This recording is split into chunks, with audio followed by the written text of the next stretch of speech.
Assalamualaikum warahmatullahi wabarakatuh. Salam Om Swastiastu, Namo Buddhaya, salam kebajikan, salam sejahtera. Selamat sore rekan-rekan partisipan diskusi Legal Talk pada sore hari ini. Perkenalkan, saya Nur Rahmadayana Siregar, selaku moderator akan memandu diskusi kita kali ini. Sebelumnya, izinkan saya juga memperkenalkan Legal Talk. Legal Talk merupakan buletin mingguan yang berisikan tulisan-tulisan hukum yang membahas isu-isu aktual. Di dalamnya juga terdapat rubrik feature yang berisikan tulisan-tulisan di luar hukum yang membahas isu-isu terkini. Pada sore hari ini kita sudah kedatangan pemateri kita, Prof. Susi Dwi Haryanti SH LLM PhD. Beliau merupakan guru besar hukum tata negara di Universitas Padjadjaran Bandung. Beliau menyelesaikan pendidikan sarjana hukumnya di Fakultas Hukum Universitas Padjadjaran Bandung tahun 1990. Kemudian beliau melanjutkan pendidikannya pada tahun 1998 dan tahun 2011 di University Melbourne, Australia. Prof. Susi juga merupakan associate pada Center of Indonesia Law, Islam and Society, Melbourne University Law School. Sore hari ini kita akan berdiskusi bersama Prof. Susi dengan tema kebebasan akademik di negara hukum demokratis, memahami dan mendudukkan jaminan atas kebebasan akademik dalam kacamata konstitusi dan konsep negara hukum. Sebagaimana kita ketahui, kebebasan akademik merupakan kebebasan sivitas akademika yang di dalam pendidikan tinggi untuk mendalami dan mengembangkan ilmu pengetahuan dan teknologi ya secara bertanggung jawab melalui pelaksanaan Tridharma. Lalu, bagaimanakah kebebasan akademik ini dalam konstitusi negara Indonesia dan di dalam konsep negara hukum kita? Langsung saja kita simak materi dari Prof. Susi. Saya persilakan kepada Prof. Susi untuk menyampaikan materinya. Silakan, Prof. Tempat dan kedudukan kebebasan akademik dalam konstitusi dan dalam prinsip negara hukum, itu ya. Nah, pertama kali yang ingin saya sampaikan adalah persoalan yang kita bahas hari ini, sore ini berkaitan atau respon kita terhadap apa yang terjadi terhadap teman-teman kita di UGM gitu pasti ya. Jadi masih segar dalam ingatan kita bagaimana adik-adik mahasiswa di UGM mengalami ancaman, kemudian juga Profesor Nikmah juga mengalami ancaman gitu ya, sehingga akhirnya diskusi itu tidak dapat diselenggarakan. Dan atas inisiatif mahasiswa sendiri, diskusi itu kemudian dibatalkan. Maka pertanyaan atau kejadian yang terjadi tadi gitu ya, maka muncul di dalam pertanyaan di dalam benak kita, apakah kebebasan akademik di Indonesia ini berada di persimpangan jalan? Jadi kita dalam tanda kutip menggugat gitu ya kebebasan yang telah kita miliki pada saat Indonesia masuk dalam proses reformasi, di mana kita mempunyai atau kita mendapatkan hak kita kembali gitu ya untuk bebas berpendapat, bebas berbicara, kemudian juga termasuk bebas untuk berbeda pendapat, gitu ya.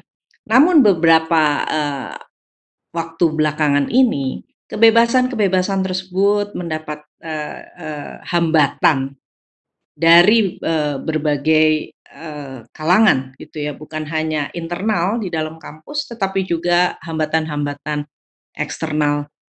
Oleh karena itu, menarik topik kita pada sore hari ini, bagaimana sih sebetulnya kita melihat kebebasan akademik di dalam konteks Undang-Undang Dasar kita, kemudian juga di dalam konteks prinsip negara hukum. Nah, sebelum saya lanjutkan, sebelum masuk pada konstitusi, ada baiknya saya menjelaskan terlebih dahulu apa sih sebetulnya atau mengapa pentingnya freedom, academic freedom itu. Apakah dia berbeda dengan kebebasan berbicara, kebebasan berpendapat pada umumnya? yang dimiliki oleh tiap-tiap orang gitu ya. Apakah ada perbedaan di situ? Nah, saya ingin masuk terlebih dahulu pada konsep itu. Namun sebelum saya lanjutkan, saya ingin mengajak kita semua untuk memahami apa sebetulnya fungsi universitas. Karena kebebasan akademik ini banyak sekali mempunyai kaitan yang sangat erat dengan fungsi yang harus diemban oleh sebuah universitas sebagai lembaga ilmiah gitu ya. Dan di dalam pidatonya Bung Hatta pada tahun 1956, yaitu pidato yang disampaikan oleh Bung Hatta pada hari sarjana pertama di Universitas Indonesia. Saya bacakan, judul pidatonya itu bagus sekali, dengan judul adalah Tanggung Jawab Kaum Intelektual. Bung Hatta mengatakan bahwa universitas mempunyai peranan yang penting dalam menyediakan pemimpin-pemimpin yang bertanggung jawab bagi masyarakat. Universitas menjadi tempat pendidikan manusia yang bertanggung jawab. Maka titik berat dari pendidikan terletak pada pembentukan karakter, yaitu sebuah karakter atau watak, yaitu cinta akan kebenaran, kemudian berani mengatakan salah dalam menghadapi sesuatu yang tidak benar. Dan pendidikan ilmiah pada perguruan tinggi dapat melaksanakan pembentukan karakter itu. Karena ilmu wujudnya mencari kebenaran dan membela kebenaran. Orang yang berkarakter itu akan tahu menghargai pendapat orang yang berlainan dengan pendapat, sekalipun bertentangan dengan pendapat umum. Jadi dia akan memahami pendapat yang berbeda sekalipun, gitu ya. Nah, itu adalah tugas utama dari sebuah universitas menurut Bung Hatta, yaitu menyediakan atau membentuk pemimpin-pemimpin yang bertanggung jawab, pemimpin-pemimpin yang berkarakter, kemudian juga dia melakukan pengembangan keilmuan. Dan pengembangan keilmuan itu hanya dapat dilakukan apabila terjadi dialog. Dan dialog itu bukanlah dialog yang kita pahami sebagai sebuah dialog yang hanya satu arah saja. Tidak dapat kita pahami seperti itu terjadi di sebuah universitas. Yang namanya dialog itu selalu menghendaki kedua belah pihak. Sebuah monolog itu akan sulit sekali untuk menghasilkan satu produk yang bagus dari sebuah universitas. Apakah itu produknya berupa alumni-alumninya gitu ya, maupun juga produknya berupa pengembangan keilmuan. Nah, ini yang penting kita pahami sebelum kita masuk pada kebebasan, apa itu kebebasan akademik atau academic freedom itu ya. Nah, kemudian juga yang ingin saya sampaikan, dinyatakan juga oleh Bung Syahrir gitu ya, Sultan Syahrir, our founder kita pada tahun 1934, yang juga lagi-lagi menyinggung keberadaan kaum intelektual. Kaum intelektual di sini bukanlah semata-mata kaum yang bertitel gitu ya, tetapi adalah terutama kaum bagaimana dia menggunakan ilmu pengetahuan itu sebagai hati nuraninya dia. Itu yang paling penting. Ya. Kemudian mengenai kebebasan akademik gitu ya, mengenai kebebasan akademik. Di dalam sebuah buku yang ditulis oleh Jonathan R. Cole gitu ya, judul bukunya itu adalah The Great American University. Dia katakan bahwa the protection of ideas and expression from external political interference or repression become absolutely fundamental to the university. Jadi dia sudah melakukan warning bahwa perlindungan gitu ya, perlindungan ekspresi dan ide-ide dari kalangan luar gitu ya. Jadi dari interference, dari pengaruh gangguan politik ataupun juga represi itu menjadi satu hal yang sangat fundamental bagi sebuah universitas. Nanti kita akan bicara belakangan mengenai interference ini yang pada akhirnya sangat mengganggu kebebasan akademik tersebut. Secara umum, kebebasan akademik atau academic freedom itu merupakan sebuah konsep, merupakan sebuah hak yang mengekspresikan keyakinan bahwa kebebasan kalangan akademik merupakan sebuah kebebasan kalangan akademik untuk mempertanyakan gitu ya, freedom of inquiry merupakan satu hal yang fundamental bagi misi sebuah lembaga akademik. Dan bahwa ilmuwan itu haruslah memiliki kebebasan untuk melakukan pembelajaran atau mengkomunikasikan ide-ide atau fakta-fakta termasuk yang tidak mengenakan atau tidak membuat nyaman bagi kalangan eksternal, misalnya seperti kelompok politik tertentu, kelompok ekonomi tertentu, kemudian kelompok-kelompok yang lainnya, tapi tanpa dia menjadi target sasaran untuk direpresi, dia kehilangan pekerjaan, atau bahkan dia dipenjara. Nah, itu adalah inti dari atau itu adalah pemahaman umum dari kebebasan akademik. Dan mengapa menjadi penting bagi kita, bagi sebuah negara untuk melakukan perlindungan terhadap kebebasan akademik? Karena di dalam konsep, di dalam hak, di dalam kebebasan akademik terkandung di dalamnya hak untuk berpendapat, hak untuk berbicara, hak untuk freedom of thought gitu ya, hak untuk mempunyai pikiran-pikiran, ide-ide tertentu. Nah, itu terkandung di dalamnya. Oleh karena itu, kebebasan akademik itu mempunyai spektrum, mempunyai facet yang banyak, facet yang luas. Nah, itu adalah pengertian atau konsep ataupun juga definisi dari kebebasan akademik. Nah, sekarang bagaimana kebebasan akademik tersebut diatur di dalam Undang-Undang Dasar? Apakah Undang-Undang Dasar 1945 itu mengatur secara ekspresis verbis kalimat academic freedom, frasa kebebasan akademik? Kalau kita buka berbagai ketentuan hak asasi manusia, berbagai pasal hak asasi manusia di dalam Undang-Undang Dasar 1945, saya tidak temukan gitu ya, frasa kebebasan akademik dicantumkan atau diatur secara ekspresis verbis. Tetapi kebebasan akademik itu dapat kita ambil dari seperti kebebasan berpendapat, kebebasan berbicara. Jadi dari kebebasan berpendapat, kebebasan berbicara, maka kita ambil bahwa kebebasan akademik ada di dalamnya.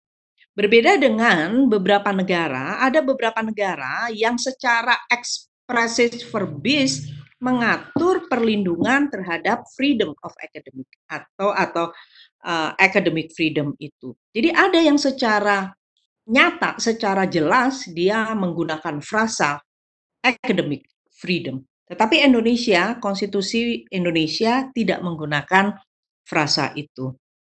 Namun bukan berarti tidak ada kebebasan akademik di Indonesia. Karena seperti yang tadi saya sampaikan, di dalam kebebasan akademik, itu di dalamnya ada yang namanya kebebasan berbicara, kebebasan berpendapat, kebebasan berpikir, dan lain sebagainya.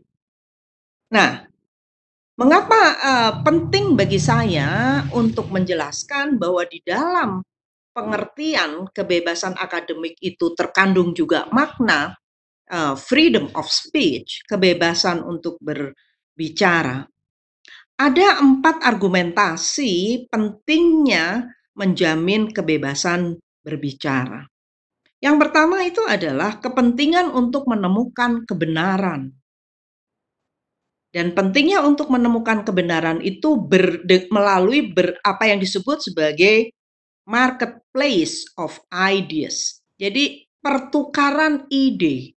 Bagaimana orang bisa mengetahui ide seseorang kalau dia tidak punya kebebasan untuk berbicara?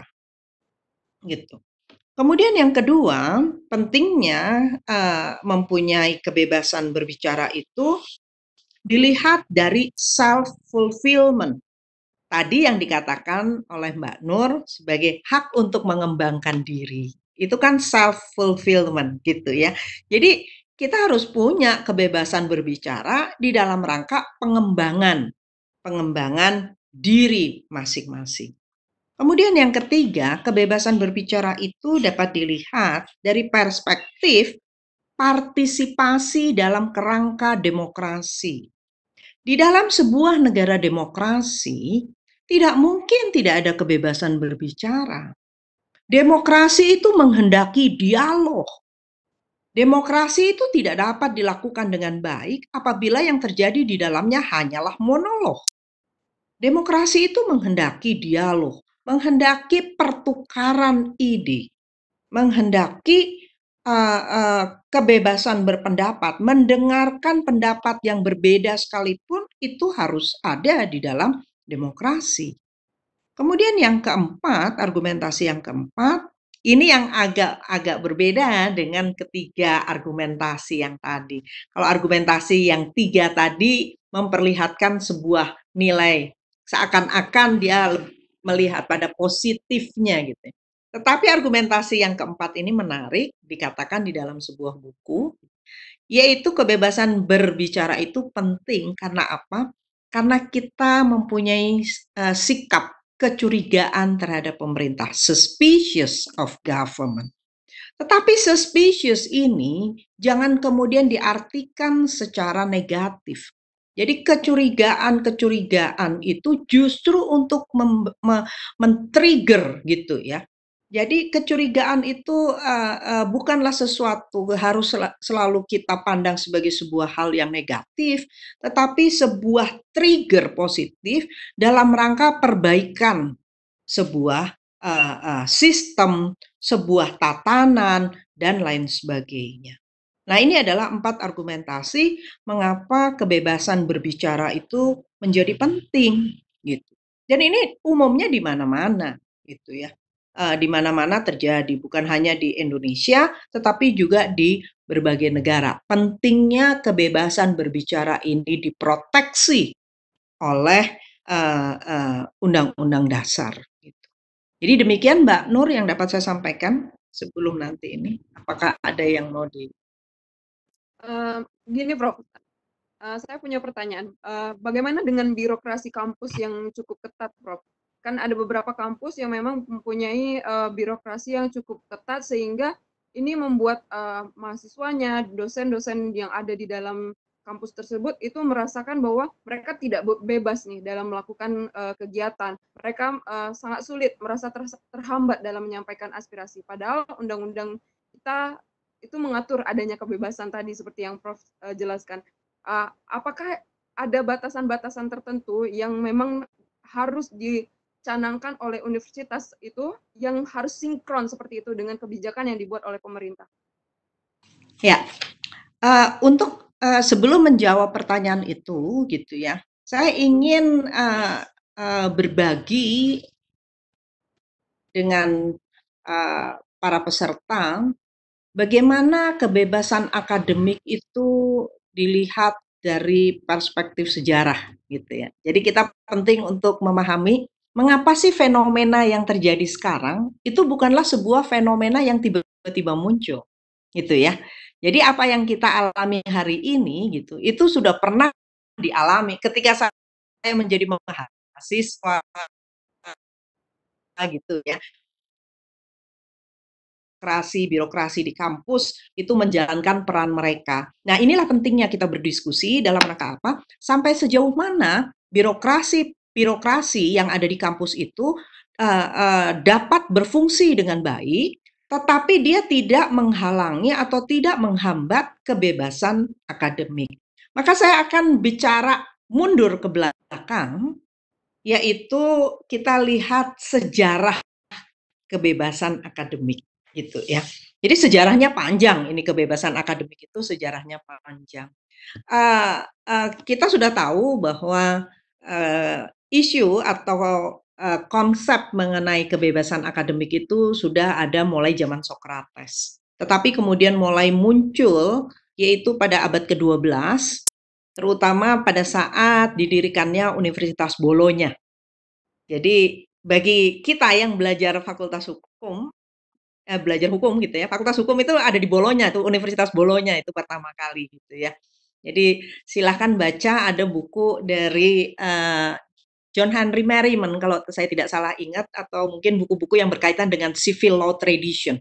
Jadi memang di Universitas Bologna itu dia mengajarkan gitu ya, mengajarkan hukum itu yang berasal dari zaman Kaisar Justinianus gitu, kalau saya tidak salah ingat. Nah, kemudian pada abad pertengahan itu ada perubahan, tetapi universitas itu menjadi pusat kekuasaan dan prestis. Ini dalam struktur sosial kemasyarakatan. Jadi universitas itu mempunyai tempat yang prestis itu.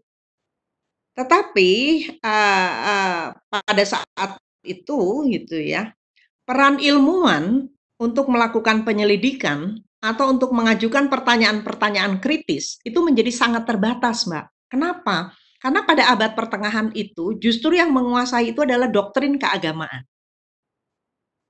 Gitu ya. Nah, jadi di satu sisi universitas itu punya otonomi, tetapi di sisi lain ilmuwannya secara individual itu mempunyai keterbatasan untuk mengajukan pertanyaan-pertanyaan kritis, melakukan penyelidikan-penyelidikan. Karena apa? Karena dibatasi oleh doktrin keagamaan. Oleh karena itu, doktrin keagamaan itu mendominasi kurikulum dan penyelenggaraan universitas. Oleh karena itu, tidak terhindarkan ada konflik antara ilmuwan dengan kaum agamawan gitu loh. Jadi kalangan agama ini ada konflik dan itu tidak terhindarkan gitu ya. Maka pada saat itulah isu mengemuka, dan kondisi semacam ini dijumpai di dunia, di universitas Amerika. Pada abad ke-18 ada perubahan sedikit karena kita tahu masuk pada abad Enlightenment, pencerahan gitu ya. Namun cuma sebentar, karena pada abad 19 terjadi lagi kemunduran hingga paruh abad 19 katanya. Dari awal abad 19 sampai dengan paruh abad 19.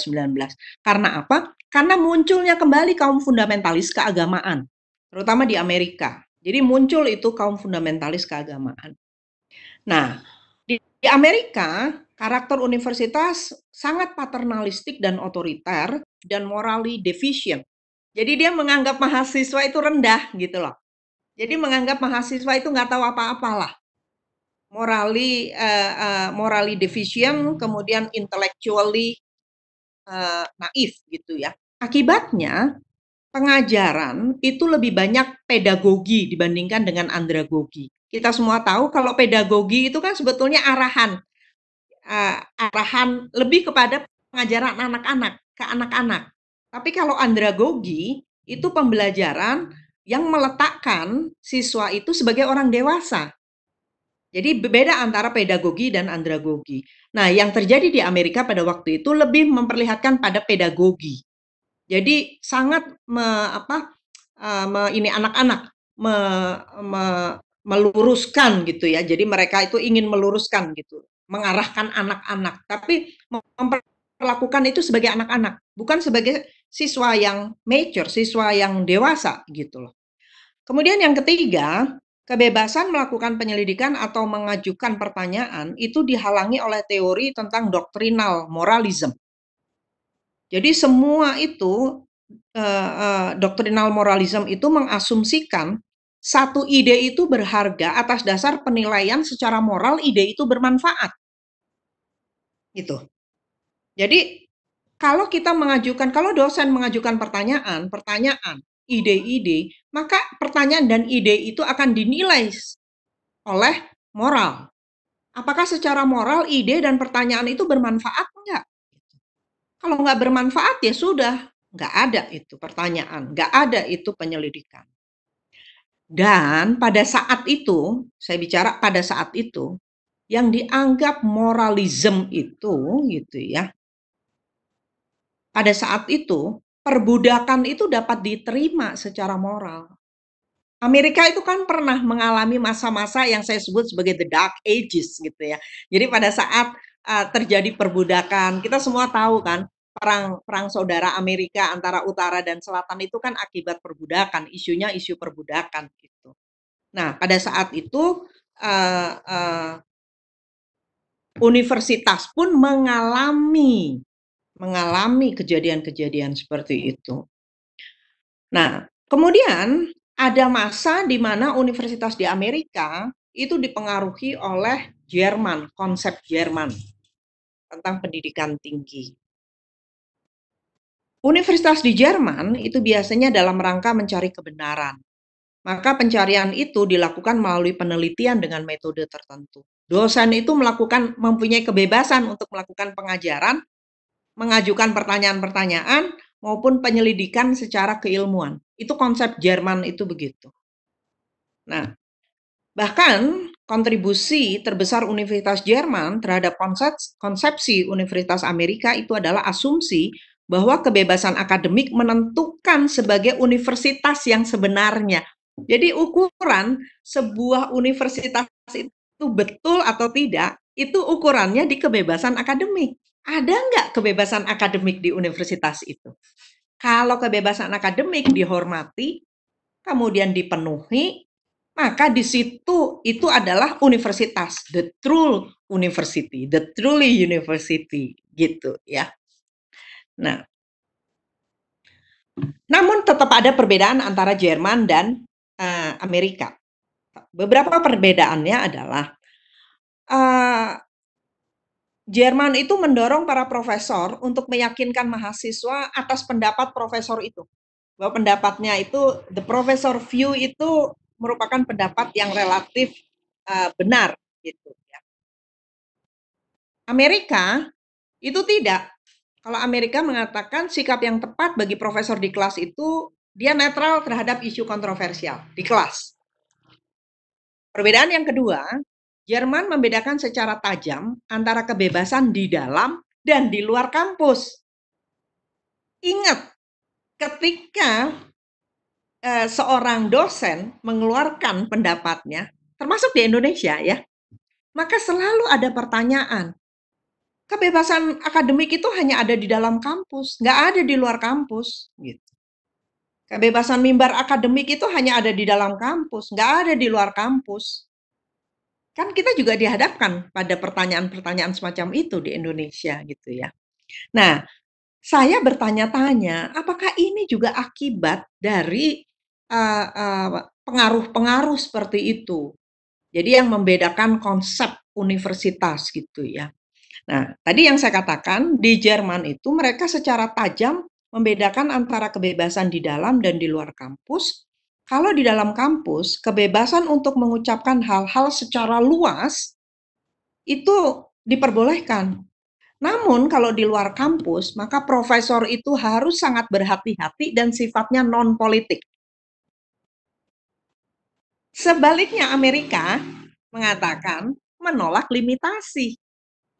Menolak limitasi. Karena tadi ingat, kalau di Amerika, profesornya di dalam kelas sebaiknya tidak mengucapkan isu-isu yang kontroversial. Dia haruslah netral.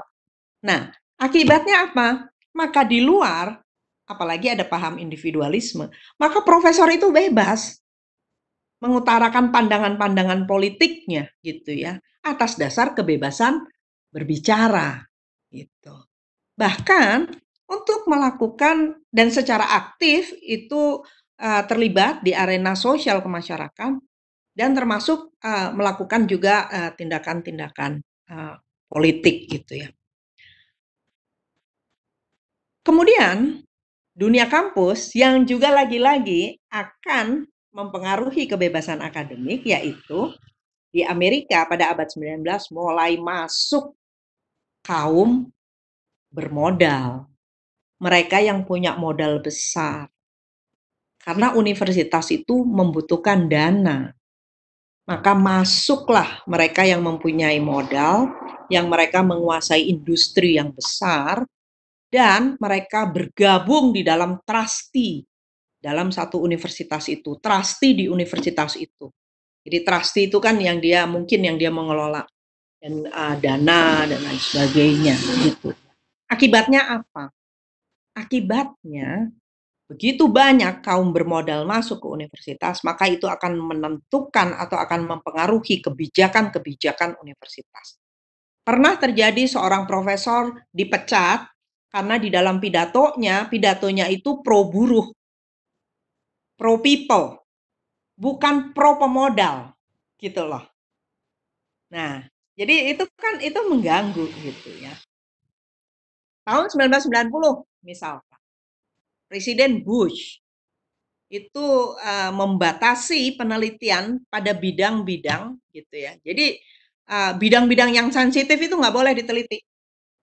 Jadi hanya memberikan dana penelitian untuk bidang-bidang yang tidak sensitif gitu ya. Jadi bidang sensitif itu sama sekali ditutup. Termasuk juga melarang penggunaan dana federal untuk penelitian tentang stem cell atas dasar pertimbangan agama. Kemudian juga dia memanipulasi sistem peer review untuk tujuan-tujuan politik. Nah, ini kan intervensi negara ini, Mbak, gitu ya. Apa pelajaran pentingnya? Pelajaran pentingnya adalah bahwa kebebasan akademik itu sangat terpengaruh oleh sejarah dari perjalanan sejarah itu. Ya. Dia merupakan praktek. Dia sangat rentan dan perolehannya sangat sulit didapat. Karena apa? Karena dalam perjuangan untuk meraih kebebasan intelektual. Freedom of intellectuality. Jadi intellectual freedom. Jadi kebebasan akademik itu dalam rangka meraih kebebasan intelektual. Kalau tidak ada kebebasan intelektual, kebebasan kita sebagai sebuah kaum intelektual gitu ya, kaum terpelajar, maka kebebasan akademik itu nggak ada. Kemudian pelajaran yang kedua, ancaman nyata terhadap kebebasan akademik itu bukan berasal dari suatu kejadian yang terisolasi yang muncul dari pertikaian yang sangat partikular. Melainkan, ancaman itu datang dari upaya untuk memaksakan sejumlah hal yang bersifat ortodoks, bersifat kolot, bersifat sangat konservatif, yang secara luas akan membungkam semua perbedaan pendapat. Tadi di awal diskusi kita tanya gitu kan, itu teman-teman mahasiswa yang akan melakukan diskusi di UGM, kemudian tiba-tiba ada surat dari dosen gitu ya, dosen Fakultas Teknik, dan itu kan sudah menyebar itu gitu ya. Publik sudah mengetahui siapa dosen itu. Maka kalau kita kaitkan dengan lesson, pelajaran dari sejarah tadi, dari perkembangan sejarah tadi, kebebasan akademik ini tidak semata-mata berasal dari pertikaian internal partikular. Saya tidak tahu ya, apakah ketika dosen itu memviralkan suratnya, menuduh makar gitu ya, itu ada pertikaian partikular yang nggak selesai mungkin di UGM. Kita nggak pernah tahu itu gitu ya. Tetapi mungkin kita bisa menduga itu. Tetapi bukan itu yang paling membahayakan. Yang paling membahayakan itu adalah upaya untuk memaksakan sejumlah hal yang bersifat ortodoks, bersifat sangat konservatif. Dan ini yang secara luas akan membungkam semua perbedaan pendapat. Jadi bisa kita bayangkan, kalau sebuah universitas secara terus-menerus memelihara nilai-nilai ortodoks, nilai-nilai yang sangat konservatif, yang tidak membiasakan diri pada perbedaan pendapat, maka sepanjang itu pula menurut saya kebebasan akademik berada dalam persimpangan jalan. Gitu. Karena memang tempat universitas itu adalah tempat pendapat. Di dalam sebuah universitas itu wajar kalau kalangan akademiknya, sivitas akademikanya mengungkapkan berbagai pendapat yang berbeda sekalipun gitu loh.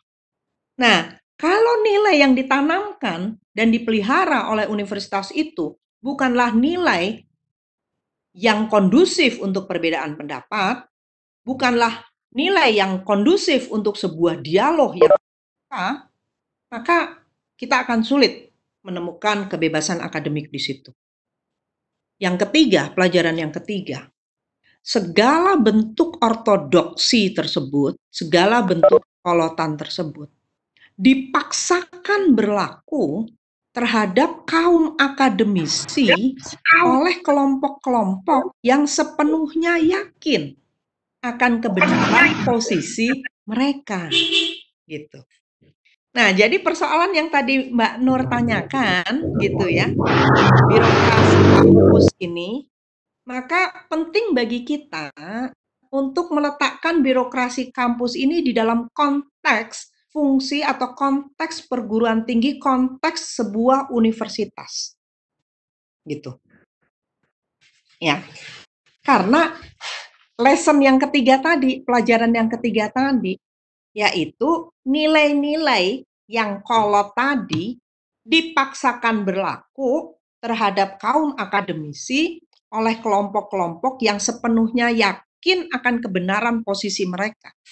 Yang sepenuhnya yakin bahwa penguasa universitas adalah yang paling benar, yang selalu benar. Yang berbeda pendapat dengan penguasa kampus itu adalah pendapat yang salah. Ini yang saya maksudkan gitu ya. Pelajaran ketiga dari perjalanan sejarah mengenai kebebasan akademik. Yang tadi Mbak Nur tanyakan, apakah pihak birokrasi itu memberikan izin dengan mudah gitu ya untuk sebuah diskusi-diskusi dengan isu sensitif dan lain sebagainya. Nah, ini pelajarannya Mbak. Kalau kelompok tadi memelihara nilai-nilai ortodoks tadi gitu ya, dan kelompok inilah yang mengklaim bahwa bahwa kelompoknya yang paling benar. Nah, ini membahayakan kebebasan akademik. Demikian Mbak Nur. Oke, terima kasih Prof.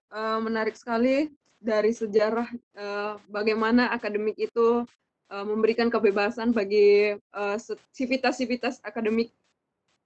Itu sangat mempengaruhi ternyata bagaimana selanjutnya perguruan tinggi itu memberikan hak-haknya terhadap sivitasnya seperti itu ya Prof. Ya. Saya sedikit masuk ke beberapa kebijakan yang pernah dibuat oleh pemerintah Prof. Salah satunya mungkin yang masih berlaku, mungkin bisa dikoreksi kalau saya salah Prof. Ini ada PP nomor 4 tahun 2014 Prof tentang penyelenggaraan pendidikan tinggi dan pengelolaan perguruan tinggi. Di dalamnya itu kan memberikan kebebasan untuk perguruan tinggi mengatur lembaganya sendiri Prof. Nah, apakah ini merupakan bagian dari bentuk pemberlakuan kebebasan berpendapat, kebebasan berakademik itu kepada perguruan tinggi? Itu adalah yang diberikan negara sebagai bentuk konsep dari negara hukum itu sendiri.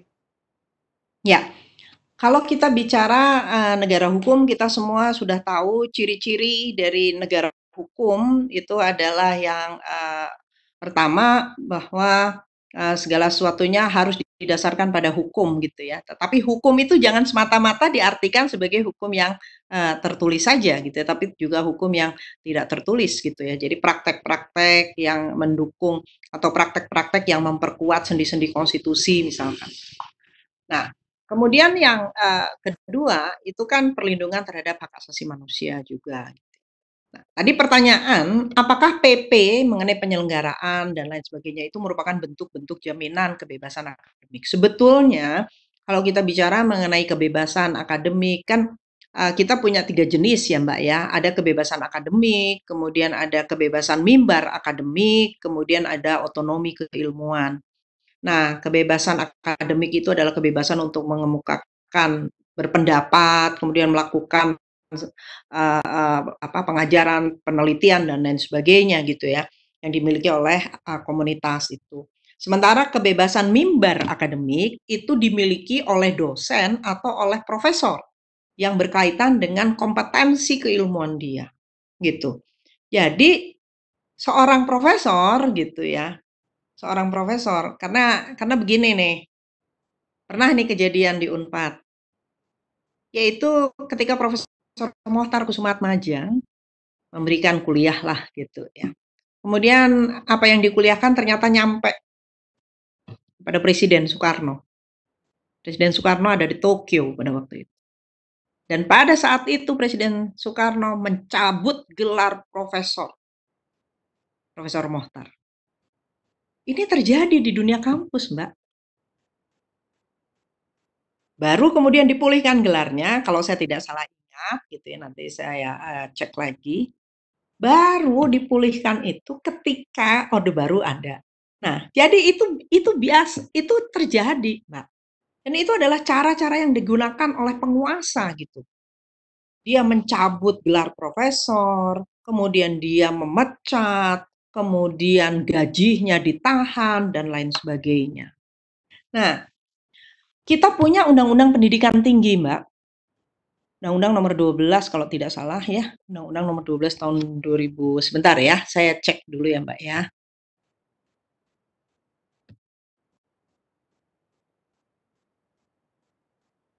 Undang-Undang nomor 12 tahun 2012.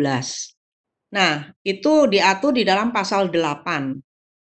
Di dalam pasal 8 ayat 1, dalam penyelenggaraan pendidikan dan pengembangan ilmu pengetahuan dan teknologi dijamin kebebasan akademik, kebebasan mimbar akademik, dan otonomi keilmuan. Kemudian dikatakan ayat 3-nya, pelaksanaan kebebasan akademik, kebebasan mimbar akademik, dan otonomi keilmuan merupakan tanggung jawab pribadi sivitas akademika yang wajib dilindungi dan difasilitasi oleh pimpinan perguruan tinggi. Ini ada kata-kata dan ini adalah amanah dari undang-undang. Wajib dilindungi dan difasilitasi oleh pimpinan perguruan tinggi. Jadi tidak boleh pimpinan perguruan tinggi itu kemudian secara semena-mena melarang mahasiswa melakukan demo, misalkan. Itu kebebasan kan, kebebasan berekspresi, kebebasan berpendapat gitu ya. Kemudian tiba-tiba melarang mahasiswa melakukan diskusi. Kalaupun akan melakukan limitasi, maka limitasinya itu harus justified secara hukum. Tidak boleh pembatasan-pembatasan yang sewenang-wenang gitu ya. Kemudian pasal 9-nya itu dikatakan kebebasan akademik merupakan kebebasan sivitas akademika dalam pendidikan tinggi untuk mendalami dan mengembangkan ilmu pengetahuan dan seterusnya secara bertanggung jawab. Kemudian kebebasan mimbar akademik itu wewenang profesor dan atau dosen yang memiliki otoritas dan wibawa ilmiah untuk menyatakan secara terbuka dan bertanggung jawab mengenai sesuatu yang berkenaan dengan rumpun ilmu dan cabang ilmu. Kemudian juga ada otonomi. Nah, ini sudah dijamin di dalam Undang-Undang nomor 12. Nah, kemudian di pendidikan tinggi, kita mengenal ada 3 jenis perguruan tinggi. Ada perguruan tinggi satker kementerian, ada perguruan tinggi dengan status BLU, dan ada perguruan tinggi dengan status badan hukum. Menurut saya, ketiga perguruan tinggi ini, apapun statusnya, meskipun dia satker, dia harus memiliki otonomi. Jadi kampus itu harus punya otonomi. Nah, kalau kita analogkan dengan penyelenggaraan pemerintahan daerah, maka otonomi yang dimiliki oleh perguruan tinggi berbadan hukum itu adalah otonomi yang paling luas. Otonomi yang paling luas karena apa? Karena dia perguruan tinggi negeri berbadan hukum itu dia diberikan kewenangan-kewenangan yang berbeda dengan dua perguruan tinggi dengan dua status yang tadi yang saya sebutkan yang berbeda. Ya, tapi pada prinsipnya setiap universitas itu harus punya otonomi. Itu harus dipahami oleh orang-orang kampus menurut saya. Gitu. Tetapi di dalam kenyataannya, gitu ya, di dalam kenyataannya, intervensi-intervensi terhadap dunia kampus itu terjadi sangat nyata. Terutama di negara-negara berkembang, the developing countries, gitu. Itu terjadi sangat nyata. Dan kenapa intervensi-intervensi itu bisa terjadi? Atau bagaimana intervensi itu bisa terjadi? Intervensi itu bisa terjadi dengan berbagai macam cara. Yang pertama adalah melalui peraturan perundang-undangan, gitu ya. Jadi tadi saya sudah menjawab, sebelum saya lanjutkan, saya sudah menjawab bahwa itu adalah jaminan undang-undang terhadap kebebasan akademik, kebebasan mimbar akademik, dan kebebasan dan otonomi keilmuan. Jadi ada di dalam undang-undang yang kemudian diturunkan di dalam peraturan pelaksananya. PP, bagaimana kita mempelajari di dalam ilmu perundang-undangan, materi muatan PP itu tidak boleh bertentangan dengan materi muatan undang-undang, gitu ya. Jadi kalau undang-undang itu sudah menyatakan bahwa kebebasan akademik itu harus dijamin, artinya semuanya gitu ya, kebebasan akademik, kebebasan mimbar akademik, dan otonomi keilmuan itu dijamin dan harus difasilitasi oleh pimpinan perguruan tinggi, maka peraturan di bawahnya itu tidak boleh kemudian mengatur limitasi-limitasi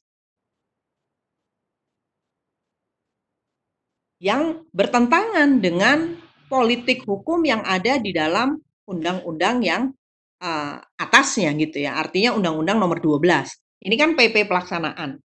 Jadi politik hukumnya nggak boleh kemudian dia bertentangan. Harus wajib dilindungi dan difasilitasi. Bahasanya difasilitasi, dilindungi dan difasilitasi.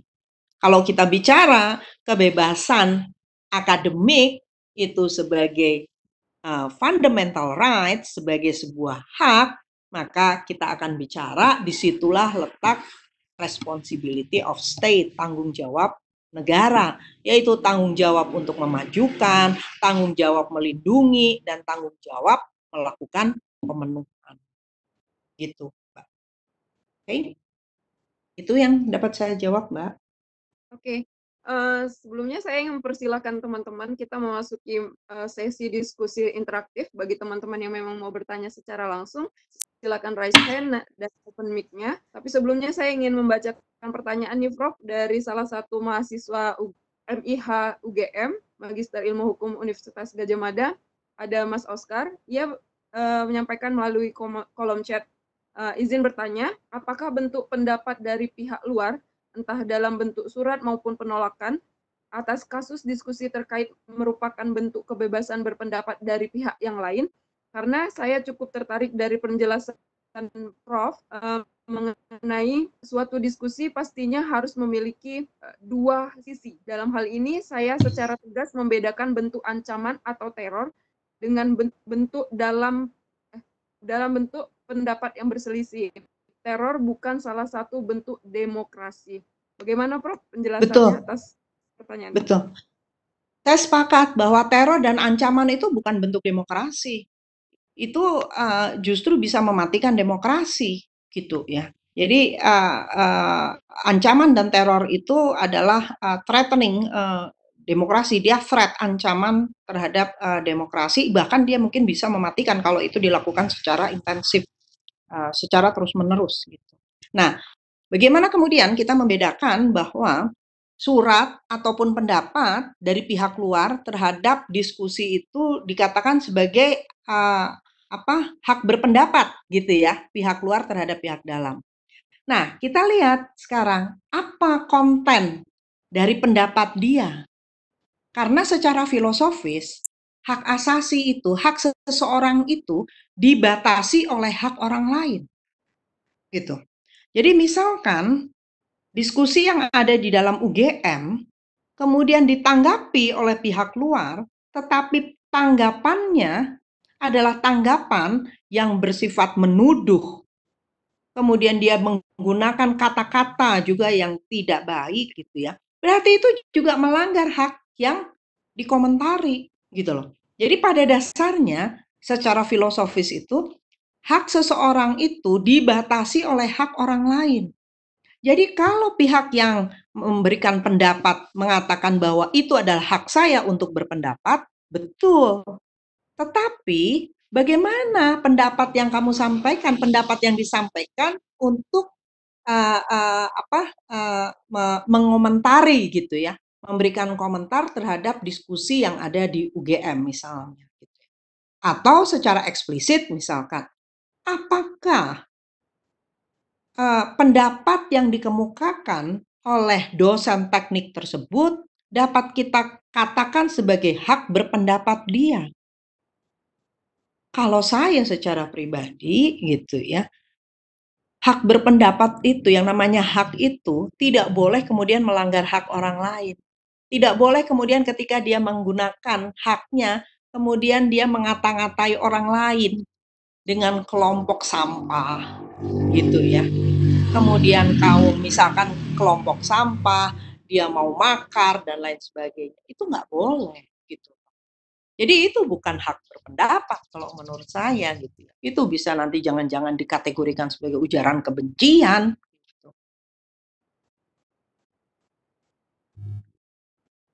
Bagi teman-teman yang ingin bertanya silakan raise hand, terus silakan open mic-nya ya.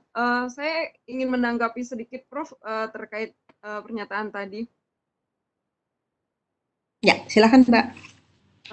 Jadi apakah dari kasus yang terjadi di Fakultas Hukum UGM tersebut ya Prof, kan kita pernah mendengar istilah tempat paling bebas di bumi ini adalah ruang kelas. Jadi saya ingin mengkaitkannya bagaimana pelajaran penting dari kasus ini supaya tidak terjadi lagi, sehingga kita bisa mempunyai rule untuk melakukan kegiatan akademik dalam konteks akademik tadi secara bebas gitu, Prof. Bagaimana? Apa yang harus kita lakukan, Prof? Supaya ini tidak terulang lagi ke depannya. Baik.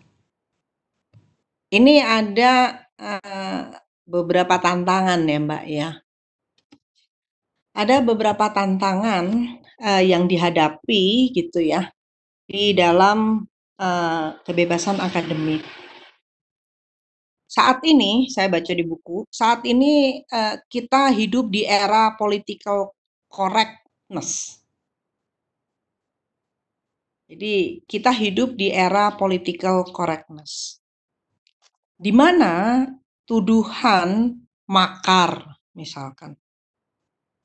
Ya, kita melakukan diskusi dengan ini sensitif gitu ya. Itu kemudian dihadapi dengan diskursus yang mendebarkan gitu.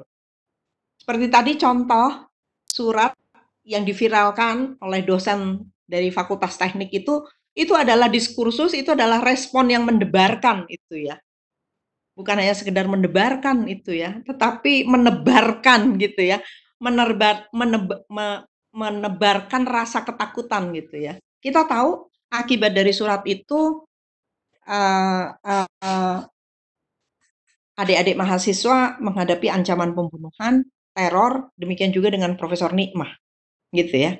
Jadi artinya kalau dia mengklaim bahwa dia melakukan hak menyatakan pendapat dia, maka melakukan hak itu juga harus diikuti dengan tanggung jawab. Jadi di dalam sebuah negara demokrasi tidak dapat kita kemudian semau-maunya. Kita harus melakukan itu dengan rasa tanggung jawab.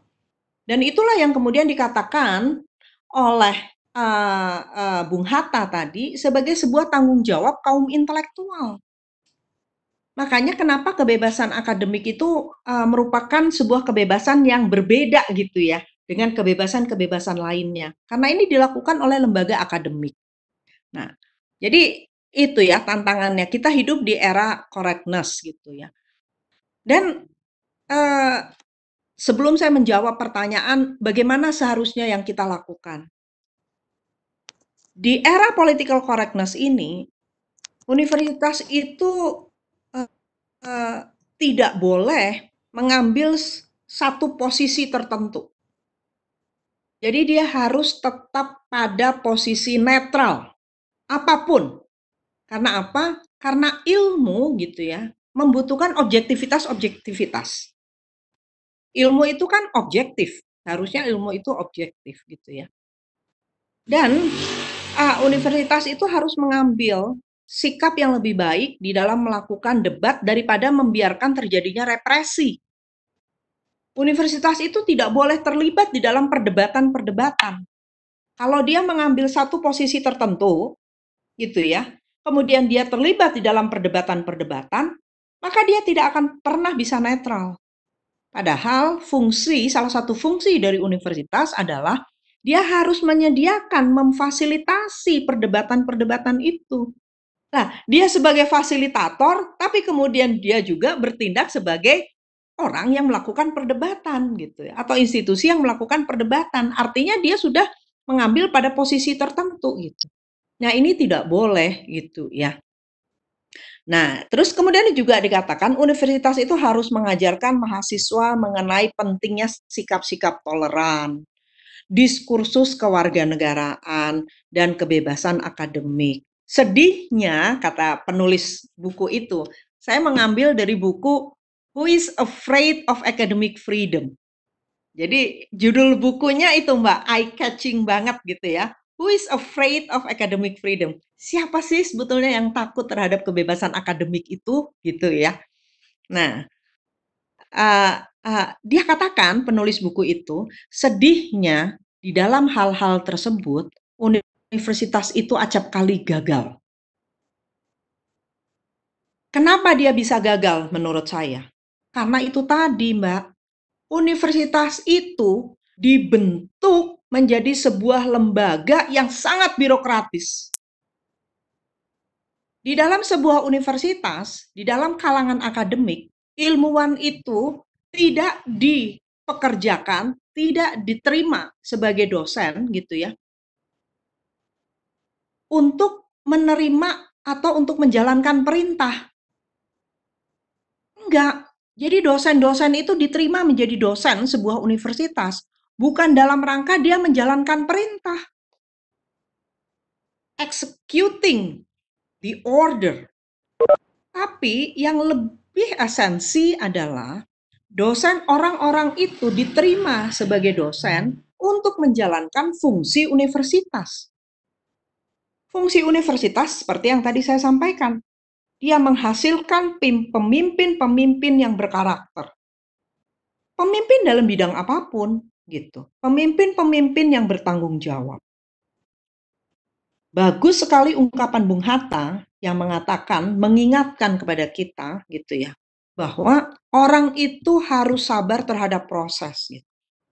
Bung Hatta mengatakan, apabila segala sesuatu dicapai dengan cara yang sangat mudah, dengan semangat avanturir, maka hasilnya sudah dapat diduga, yaitu korupsi dan demoralisasi.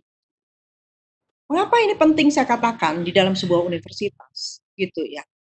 Harusnya di universitas itu diajarkan untuk menghargai proses. Mahasiswa itu diajarkan untuk menghargai proses, tidak diajarkan untuk yang penting saya dapat nilai A. Tidak, tapi bagaimana caranya kamu dapat nilai A? Nah, proses untuk mencapai nilai A itu haruslah menjadi bagian dari penilaian akhir dari si mahasiswa yang bersangkutan. Jadi mahasiswa itu akan diajarkan dari mulai pertama kali masuk sampai dengan dia selesai, pentingnya menghargai proses, gitu. Makanya kenapa pada waktu saya menjadi ketua departemen, pada waktu itu ada apa, program mengenai, semester pendek. Dulu kan ada tuh, Mbak, ada program semester pendek. Saya dengan tegas saya menolak. Tidak, saya tidak sepakat dengan, program semester pendek gitu ya. Karena apa? Bayangkan diadakan pada jangka waktu yang lebih pendek dibandingkan dengan semester reguler, tetapi juga nilainya itu dapat digunakan untuk memperbaiki nilai yang itu kan kita nggak menghargai proses, prosesnya di-cut itu, prosesnya diperpendek gitu ya. Nah, jadi itu yang, tadi saya katakan gitu ya, kenapa universitas itu acap kali bermasalah kalau tidak mau dikatakan gagal gitu ya, untuk mendidik mahasiswa sikap-sikap toleran, kemudian diskursus kewarganegaraan dan kebebasan akademik. Tadi yang Mbak tanyakan, itu semuanya berkaitan dengan pentingnya kita memahami, pentingnya kita mempunyai sikap toleransi, pentingnya kita menegakkan etika, kemudian pentingnya diskursus kewarganegaraan, artinya apa hak dan kewajiban kita. Kemudian bagaimana kita harus menghormati, bagaimana cara kita menggunakan diksi-diksi yang bagus gitu ya, diksi-diksi yang tidak kemudian juga menyinggung orang lain.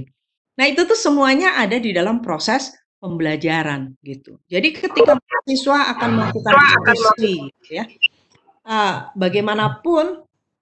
bagaimanapun dia uh, akan menegakkan gitu, dia akan menagih gitu kan, saya punya kebebasan akademik nih, betul. Tetapi ketika Anda akan melakukan diskusi, maka Anda harus rancang misalkan diskusi itu dengan baik, gitu ya. Yang memenuhi etika-etika akademik. Di dalam dunia akademik itu ada etika-etika akademik dan mahasiswa pun harus diajarkan etika-etika akademik. Gitu. Nah, jadi bukan hanya dosennya yang harus menjalankan gitu ya kebebasan, mahasiswa dapat menjalankan kebebasan, bukan hanya dosen yang tunduk pada etika akademik, menurut saya mahasiswa pun harus tunduk pada etika akademik karena dia merupakan bagian dari komunitas akademik. Begitu Mbak Nur. Oke, terima kasih Prof. Ini Ya. ada 2 pertanyaan melalui kolom chat Prof. Saya bacakan ya Prof. Ya, silakan.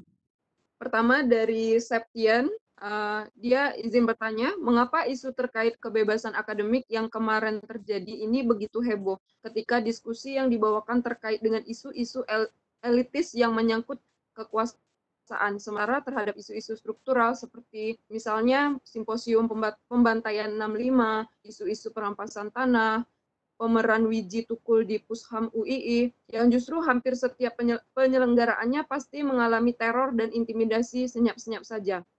Intimidasinya pun bukan dari aparat yang merasa terusik, tetapi juga dari milisi-milisi sipil, semacam Pemuda Pancasila dan Front Anti Komunis. Lalu dia ingin bertanya, apakah tantangan kebebasan akademik di luar negeri juga sama dengan yang ada di Indonesia? Silakan Prof, dijawab. Terima kasih, Mbak. Mengapa diskusi UGM itu menjadi meledak gitu ya, Mbak ya? Saya pikir ini karena beberapa rentetan peristiwa yang menyebabkan kebebasan akademik itu seakan-akan direnggut gitu. Saya katakan seakan-akan direnggut dari kita. Ini sebelumnya sudah banyak peristiwa seperti yang tadi Mbak sampaikan gitu ya, Mbak tanyakan gitu, diskusi-diskusi, padahal itu kan di dalam rangka untuk mendiskusikan secara akademik gitu ya, secara ilmiah gitu. Nah, sebelum itu ada juga seorang dosen dari Universitas Syahkuala, Dr. Saiful Mahdi gitu ya. Itu juga dia dijatuhi hukuman 3 bulan kalau tidak salah. Akibat juga melakukan kritik gitu. Nah, jadi peristiwa UGM itu merupakan bukan trigger ya, merupakan seakan-akan puncak gitu ya. Jadi akhirnya kaum akademisi gitu ya, yang tergabung di dalam beberapa asosiasi Jadi kalau baca itu kan kita bikin pernyataan sikap gitu ya. Jadi itu merupakan NGO bergabunglah NGO dengan dunia akademik. Karena apa? Pertama, diskusi itu dilakukan di dunia akademik, di kampus gitu ya, oleh masyarakat kampus. Nah, kemudian yang kedua, yang lebih penting lagi, yaitu kan di dalam rangka mendiskusikan pemakzulan di era COVID yang justru menurut Profesor Nikmatul Huda yang akan didiskusikan itu tidak mudah gitu ya. Tidak mudah melaksanakan pemberhentian presiden. Ketentuan-ketentuan di dalam Undang-Undang Dasar gitu ya, itu merupakan ketentuan-ketentuan yang sangat rigid yang mengatur alasan dan prosedur pemberhentian presiden. Ini kan kemudian karena menggunakan itu tadi, menggunakan kata pemecatan gitu ya. Nah, kalau saya gitu ya, kalau saya akan berusaha memahami mengapa mahasiswa menggunakan kata pemecatan gitu ya. Mungkin saja mahasiswa itu memang ingin eye catching gitu loh. Ya, eye catching bahwa oh, ini mungkin lebih lebih wah kalau pakai kata dipecat gitu ya dibandingkan dengan diberhentikan gitu. Padahal kan mungkin esensinya sama kali ya Mbak ya. Diberhentikan dengan dipecat itu esensinya sama. Dia kehilangan kehilangan jabatan itu gitu ya. Cuma memang bahasa Undang-Undang Dasar itu menggunakan bahasa pemberhentian. Nah, disitulah menurut saya fungsi dari dosen, fungsi dari universitas untuk melakukan pembinaan yang tadi saya katakan sikap-sikap toleran gitu ya. Nah, jadi kemudian apakah kebebasan akademik di luar negeri itu juga memperoleh ancaman? Kalau kita membaca beberapa artikel, mungkin mengenal ada yang namanya Central European University (CEU) yang ada di Hungaria kalau tidak salah ya. Dia ditutup oleh pemerintah.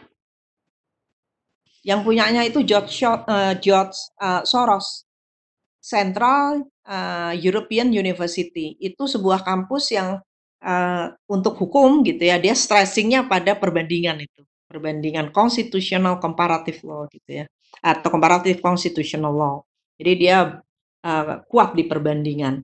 Nah, itu tidak disukai oleh pemerintah. Ditutup universitasnya. Memang dia bukan universitas pemerintah, dia universitas swasta gitu. Tapi itu ditutup oleh pemerintah. Nah, jadi di luar negeri pun sama mengalami gangguan-gangguan juga, dan itu saya pikir wajar saja gitu. Itu dimanapun akan terjadi. Hanya yang berbeda itu adalah intensitasnya. Bentuk-bentuknya tuh mirip gitu ya Mbak ya. Nah, kalau di Amerika ini karena saya terus terang saya belum pernah melakukan penelitian mengenai kebebasan akademik. Yang melakukan penelitian mengenai kebebasan akademik ini adalah Dr. Herlambang dari Universitas Erlangga gitu ya. Saya baru membaca beberapa artikel mengenai kebebasan akademik. Dia katakan bahwa dari salah satu artikel gitu ya, di situ dikatakan bahwa kebebasan akademik itu merupakan kebebasan komunitas akademik yang mendasari dicapainya kinerja efektif di bidang pembelajaran, kemudian juga penelitian, dan hal ini atau kebebasan akademik ini dibutuhkan agar komunitas akademik mampu memainkan perannya. Kebebasan akademik itu tidak dimaksudkan untuk mendapatkan keistimewaan personal atau personal privilege gitu ya. Jadi jangan artikan bahwa wah ini dosen-dosen ini pengen dapat privilege nih gitu. Nah, jangan diartikan seperti itu gitu ya. Tetapi ini diartikan sebagai sebuah hak agar kita dapat melaksanakan fungsi-fungsi universitas secara efektif. Nah, kalau di Amerika, konsepsi kebebasan akademik itu didasarkan pada 3 hal. Yang pertama adalah filsafat kebebasan intelektual yang berasal dari Yunani, kemudian dia berkembang di Eropa, terutama di masa Renaissance dan kemudian menjadi matang yang pada abad yang disebut sebagai Age of Reason gitu ya.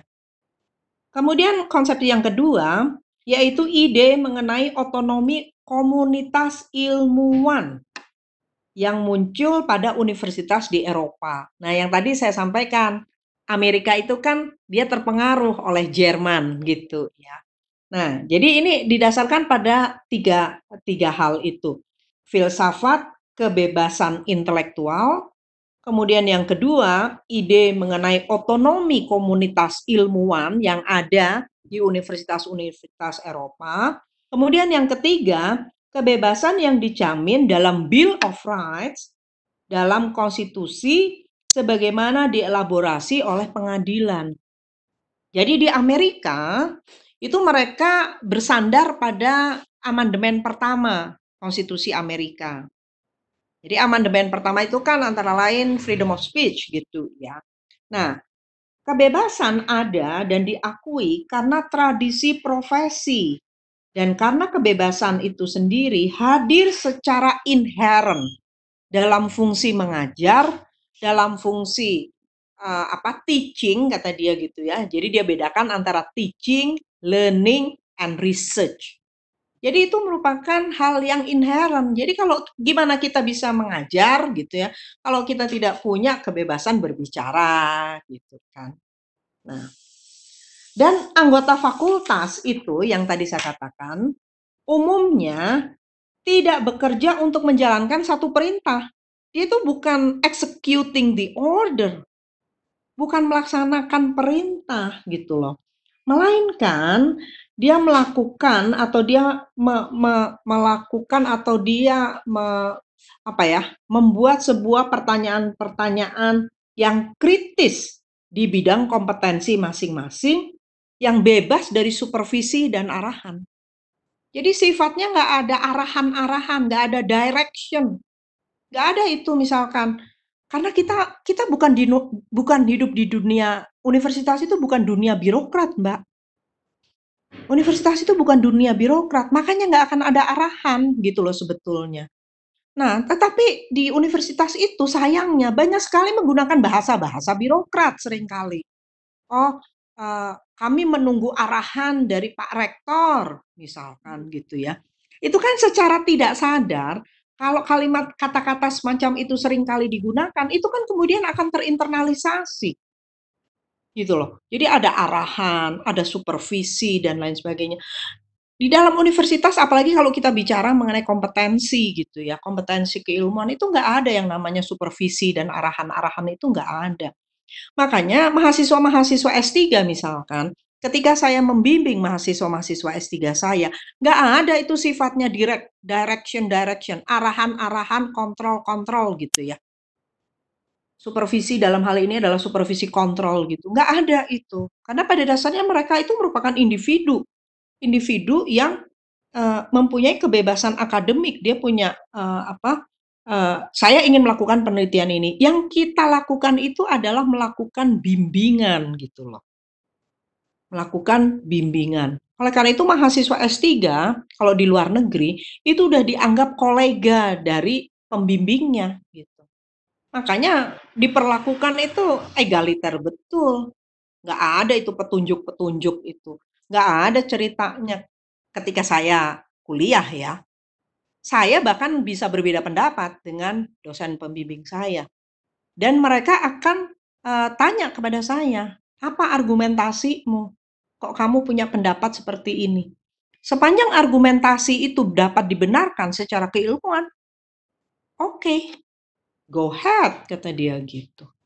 Nah, hal-hal seperti ini loh yang penting untuk dikembangkan gitu ya di Indonesia.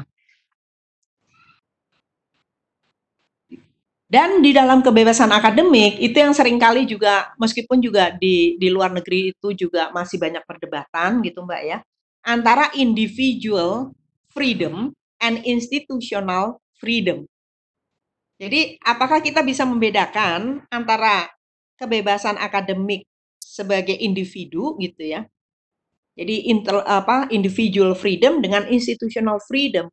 Universitas itu punya freedom gitu loh. Dosen-dosennya, ilmuwannya punya freedom juga gitu. Apakah kedua hal ini berada di dalam situasi tension antara satu dengan yang lainnya? Salah satu putusan Mahkamah Agung Amerika mengatakan bahwa individual dan institutional freedom tidak berada di dalam tension, tetapi komplementer satu dengan yang lainnya. Demikian, Mbak. Oke. Prof, ini sudah menunjukkan 17.30 tapi masih ada satu pertanyaan. Mau dilanjutkan atau bagaimana nih, Prof? Oke, boleh, Mbak. Oke. Saya bacakan ini pertanyaan terakhir ya. Ya, Zuhri Triansyah. Seperti kita ketahui, perkembangan teknologi informasi dan komunikasi telah menghantarkan kita masuk ke dalam era post-truth. Bagaimana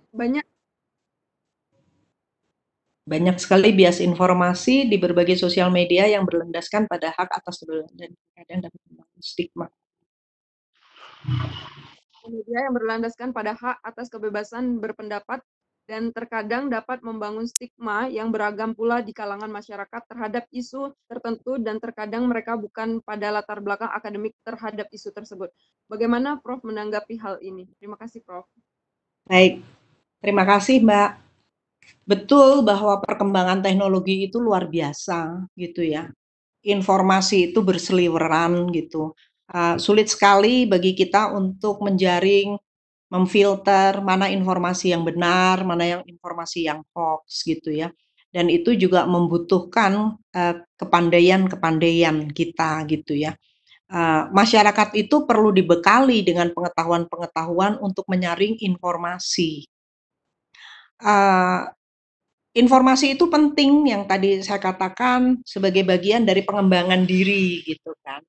Tetapi bagaimana kemudian apabila informasi itu menyudutkan, kemudian dia mengomentari, kemudian dia tidak punya basic akademik tertentu untuk mengatakan hal itu. Contoh lagi kita kembali tadi kepada contoh UGM. Jadi mohon maaf nih UGM bolak-balik ini dijadikan sebagai contoh gitu ya, karena masih fresh gitu ya dalam ingatan kita. Nah, uh, surat yang diviralkan itu disampaikan oleh seorang dosen teknik yang mengatakan bahwa diskusi itu ada makar gitu ya. Dan Profesor Nikmatul Huda yang saya dengar juga ketika diwawancarai oleh salah satu stasiun televisi mengatakan bahwa tuduhan makar itu sudah dilakukan oleh orang yang tidak punya kompetensi. Karena ini bidang hukum, ini bidang teknik. Nah, inilah Mbak, kadang-kadang juga gitu ya, masyarakat kita belum mampu secara umum gitu ya, membedakan mana informasi yang disampaikan oleh orang yang punya otoritas keilmuan dan informasi mana yang disampaikan oleh orang yang tidak punya otoritas keilmuan gitu. Jadi masyarakat kita memang harus dididik gitu ya. Masyarakat pada umumnya itu kita juga masih punya kendala besar untuk bagaimana kita menyikapi perkembangan informasi ini secara baik gitu ya, agar tidak menimbulkan berbagai kerugian, berbagai persoalan. Gitu. Nah, ini adalah tanggapan saya gitu karena di dalam salah satu tulisan dikatakan ini berkaitan dengan demokrasi gitu ya. Karena informasi tadi kan masuk ke masyarakat, kemudian ini terjadi di dalam sebuah negara kita yang mengaku kita sebagai negara demokrasi. Tulisan itu mengatakan bahwa demokrasi itu tidak akan dapat berjalan dengan baik apabila terlalu banyak prasangka, prejudice gitu. Jadi surat yang diviralkan itu menuduh ada gerakan makar di UGM itu prejudice gitu. Itu ya. Satu, demokrasi itu tidak akan dapat berjalan dengan baik apabila terlalu banyak prasangka. Kedua, demokrasi itu juga tidak akan dapat berjalan dengan baik apabila masyarakatnya banyak yang masih kurang terdidik. Masyarakat yang kurang terdidik itu eee eee, kemudian dia mungkin kurang mempunyai, apa ya, kemampuan untuk memfilter informasi-informasi, karena dia kurang terdidik tadi. Jadi selalu percaya kepada setiap informasi yang masuk. Karena, dia, belum mempunyai pengetahuan yang memadai bagaimana caranya menyaring informasi. Kan kalau kita di perguruan tinggi, kita kan diajarkan critical thinking ya, Mbak, ya. Misalkan kalau kita melakukan penelitian, kita mengambil satu pendapat, ini otoritatif nggak sih pendapatnya ini untuk dikutip? Kan gitu ya, Mbak, ya. Nah, bagaimana cara kita mengetahui bahwa pendapat itu otoritatif untuk dikutip? Kita akan tracking, ini siapa sih yang menyampaikan pendapat ini? Oh, ini disampaikan oleh guru besar bidang hukum pidana.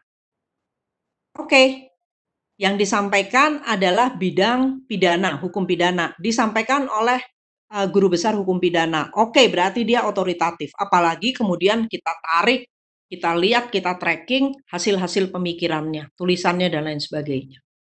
Nah, contohnya, ketika saya akan mengambil salah satu pendapat, yaitu Aharon Barok gitu ya. Saya tracking dulu, siapa sih Aharon Barok ini? Saya belum pernah dengar gitu. Saya tracking dulu, oh ternyata Aharon Barok itu mantan Ketua Mahkamah Agung Israel yang banyak bicara mengenai kekuasaan kehakiman gitu. Nah, pada saat itu saya menulis tentang kekuasaan kehakiman. Maka pendapatnya pasti otoritatif, meskipun dia bukan ilmuwan gitu ya. Tapi otoritatif karena dia sebagai ketua Mahkamah Agung gitu. Pasti dia punya otoritas-otoritas gitu untuk menyampaikan satu pendapat. Nah, hal-hal semacam ini yang perlu kita terus-menerus sampaikan kepada masyarakat luas. Termasuk masyarakat kampus. Masyarakat kampus itu juga harus banyak juga yang harus belajar bagaimana cara menyaring, informasi. Demikian, Mbak, yang dapat saya sampaikan. Terima kasih Prof. Diskusi hari ini tuh sangat menarik sekali. Sebenarnya masih ada yang saya ingin tanyakan, tapi karena keterbatasan waktu, mungkin saya minta closing statement saja Prof dari Prof atas tema kita hari ini, kebebasan akademik di negara hukum demokratis. Silakan Prof. Baik, terima kasih. Kebebasan akademik merupakan suatu hal yang esensial di dalam sebuah negara demokratis yang berdasarkan prinsip negara hukum. Mengapa dia menjadi sebuah hal yang esensial? Karena kebebasan akademik itu, kebebasan mimbar akademik dan juga otonomi keilmuan itu melekat pada sebuah komunitas ilmiah, pada sebuah komunitas ilmuwan yang tergabung di dalam sebuah universitas.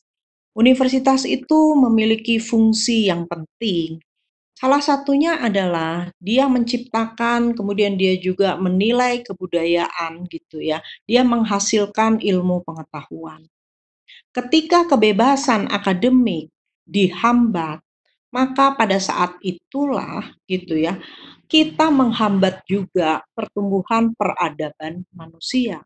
Karena apa? Karena kita mengetahui bahwa hal-hal yang dihasilkan oleh sebuah universitas atas dasar kebebasan akademik itu merupakan kebudayaan dan kebudayaan itu penting untuk membangun peradaban manusia.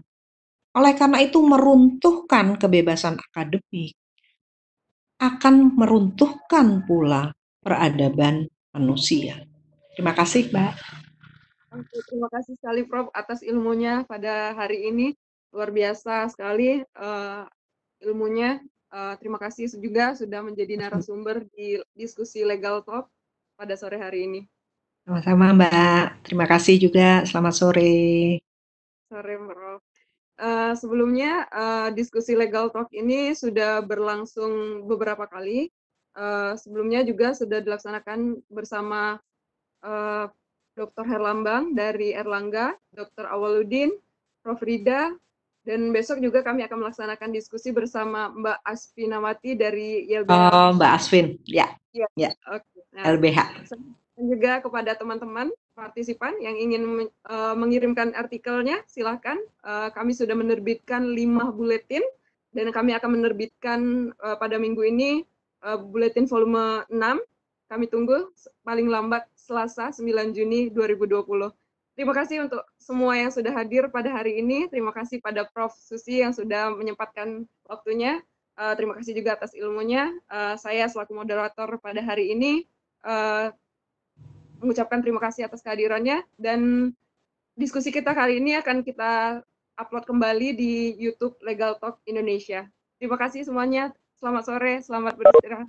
Sampai jumpa. Selamat sore. Sampai jumpa. Sampai jumpa, Prof. Terima kasih. Ya, sehat selalu. Ya, Prof. Jaga kesehatan selalu. Insya Allah. Saya live ya, Mbak. Prof. Terima kasih.